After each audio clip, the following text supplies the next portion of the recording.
নমস্কার বন্ধুরা, আমি মৌসুমি। আমার চ্যানেলে সবাইকে স্বাগত। আজকে আমি করব চিকেন কষা। এর জন্য প্রথমে কড়াইতে তেল দিয়ে ওর মধ্যে দিয়ে দেবো গোটা গরম মশলা আর দিয়ে দেবো পেঁয়াজ কুচি। ভালো করে নাড়িয়ে নেব। এর মধ্যে দিয়ে দেবো দুটো তেজপাতা। আবারও কিছুক্ষণ নাড়াচাড়া দিয়ে নেব। এবার ওর মধ্যে দিয়ে দেবো কিছু রসুন থেতো করে। পেঁয়াজটাকে ভালো লাল লাল করে ভেজে নেব। এর মধ্যে দিয়ে দেবো জিরে, আদা আর কাঁচা লঙ্কা বাটা। কিছুক্ষণ নাড়িয়ে ওর মধ্যে দিয়ে দেবো লবণ, হলুদ আর লঙ্কার গুঁড়ো।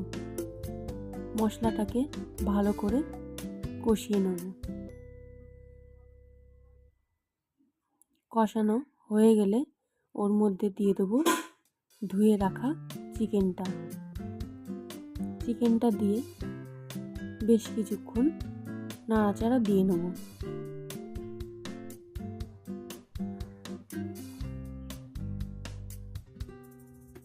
ভালো করে মশলার সাথে এইভাবে নাড়িয়ে নেব। এবার ঢাকা দিয়ে দেবো। 5 মিনিট পর ঢাকা আগলা করে আবারও কিছুক্ষণ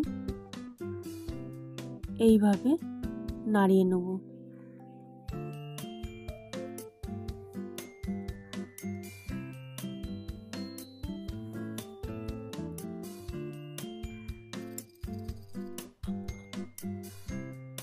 এবার এর মধ্যে দিয়ে দেবো আলু। আমি আলুটাকে না ভেজে এর মধ্যে দিয়ে দেবো। আলুটাকে দিয়ে ভালো করে একসাথে এইভাবে নাড়িয়ে নেব।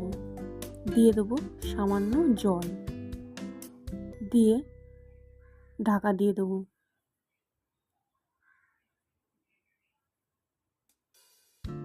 ঢাকা আগলা করে ঝোলটা একদম শুকিয়ে আসলে ভালো করে নাড়িয়ে ওর মধ্যে দিয়ে দেবো গোলমরিচ গুঁড়ো। আবারও কিছুক্ষণ নাড়িয়ে নেব ভালো করে। যেহেতু কষা মাংস, এইভাবে ভালো করে নাড়িয়ে নেব। তৈরি আমাদের কষা মাংস। আমার রেসিপিটি যদি ভালো লেগে থাকে শেয়ার করুন ও